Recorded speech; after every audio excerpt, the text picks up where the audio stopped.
In this specific video, I'm going to show you how to create raving fans that will buy from you instead of just subscribers. Now, in this case, when I talk about subscribers, I'm just talking about people that are on your list. And what our goal here is to create a list of people that absolutely love your emails. So whenever you send an email, they see that it's from you. They're going to click it. They're going to take some time to actually read it. So let's go ahead and get started.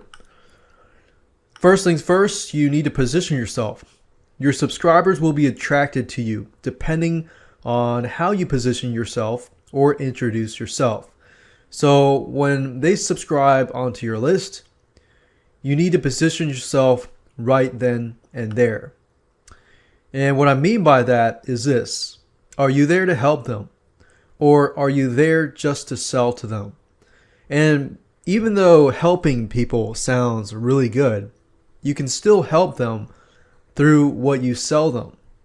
Now, what I found is being on the extreme end of giving away free stuff all the time or selling all the time should be avoided. If you give people free stuff all the time, you've conditioned them to receive free stuff from you. And you've positioned yourself as somebody who gives away free stuff. Now, if you sell to them all the time, then they're going to think, how are you helping me? But as long as the products that you are selling relate to possibly helping them, that might be good as well. But in terms of creating raving fans, you need a balance. So that's why I call it the balance formula. What I found over the years is this: there needs to be a balance between the two. A balance between education versus promotions. So in other words, you need to educate them, but you also need to sell.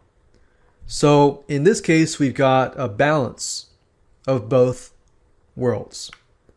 For example, the first half of the week, or whatever half that you choose, you could help educate your list on a certain topic that could help them. And then on the second half of the week, you could promote a product that is related. And what I found that works really, really well is discounts and scarcity. So if you teach them about a subject matter and you just teach them that's it, then that's kind of to the extreme. Or if you just sell them about a certain topic and that's it, then that's a little to the other extreme as well. But you also want to make sure between the balancing of the education and the selling, that whatever they signed up for, you're only emailing them that. So if they signed up for puppy training, you could eventually probably sell them about elderly dogs, but that has to be later down the road.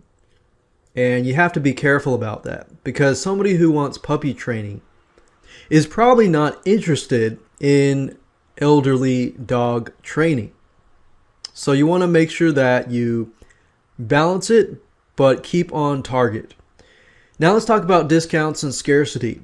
What works even more is if you teach them a subject matter and you promote something that is related, but you take it one step further and you find somebody with a related product. You approach them, you say, hey, I've got this list.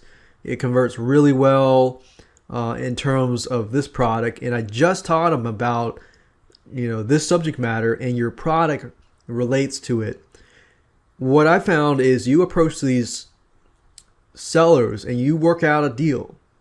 Even if it's 50%, 40%, or 30%, just ask 30% for 48 hours. If you constantly do this on a consistent basis, even if it's once a month, I found that this works like crazy, because people feel like, wow, okay, I'm learning something that's useful, but how can I apply it? How can I get something related to it? So they're already thinking about that. And if you use this method, a specific strategy, then you will do very well in terms of converting your list into raving fans and into buyers. And it definitely takes a little more time on your part, but it's definitely well worth it. And another thing to do is be consistent as well about the time that you email them. So if you're used to emailing them at 9:30 a.m. Eastern Time, then you want to make sure that you email them consistently from that point on at 9:30 a.m. Eastern Time. And I found that helps a lot because people are waiting to receive an email at that time.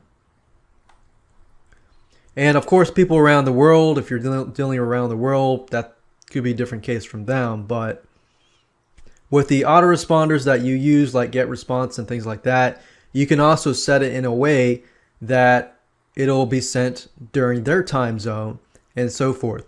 But consistency is important. Conditioning your list is important. So whatever you do, make sure that you're consistent. And that's it.